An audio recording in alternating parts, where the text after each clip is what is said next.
আমার একজন শিক্ষক আমার একদিন প্রশ্ন করছিল, নামাজ আল্লাহ রসুল মেহরাজে নিয়ে আসছেন, মেহরাজের রজনী, তারপরে সেদিন বাইতুল মুকাদ্দাসে 2 রাকাত সালাত আদায়।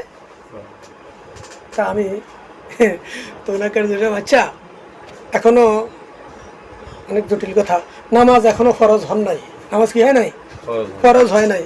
বাইতুল মুকাদ্দাসে যাওয়ার সময় উনি 2 রাকাত সালাত দেখলেন, সেটা কি নামাজ ছিল এবং ওই নামাজের সূরা কেরাত কি ছিল? এখনো সূরা কেরাত কালামের ফরজ বিধান আসে নাই। ওই নামাজের তাশাহুদ কেমন ছিল? উনি কি অনেক গভীরের কথা।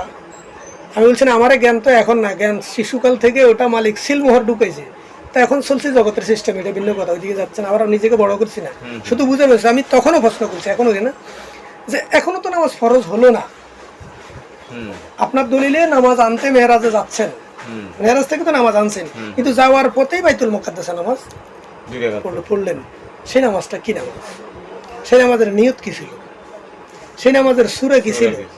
সেই নামাজের তাশাহুদ কেমন ছিল? এখনো তাশাহুদ তো আসে নাই, কারণ তাশাহুদ পাঠ করা হবে কখন?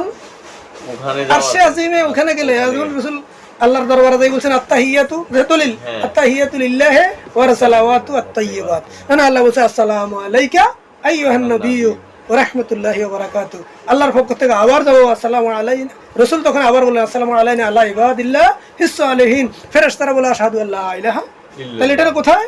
আরশে আজিমে। কিন্তু রাসূল এখনো তো আরশে যান নাই, এখনো বাইতুল মুকাদ্দাসে যাওয়ার পথে সালাতে। এখন তাশাহুদ কোথা থেকে আসলো কেউ বলেন?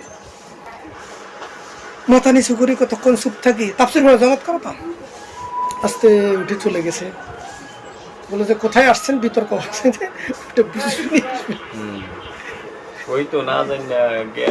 তো যাক আজকের জন্য আলোচনা এতটুকু শেষ। মানে কিছু নেই, যেটা বললো না প্রেমের মজলিস, সেই জন্য তো বলছি যে আশেক ভক্তদের জন্য একটা মাসিক মাহফিল, ওখানে প্রেম আলোচনা হইতো, অনেকে অনেক কিছু জানার আছে, তার প্রশ্ন হবে, তার ফতেগাড়ে অনেকে প্রশ্ন করে, এই কথাগুলো সে এখানে আসি যে আমি ফার্স্টে এই প্রশ্নের সম্মুখীন হয়েছি, এটা জানতে চাই, তখন এটার উপর আলোচনা হবে, সেও বুঝলো আরেকজন বুঝাইতে বললো। এখন আমাদের আলোচনা নাই, আমরা বছর শেষে একটা কোরবানি। আর এখন যত নতুনত্ব আছে তারা তো আরো অনেক কিছুই জানে না, যারা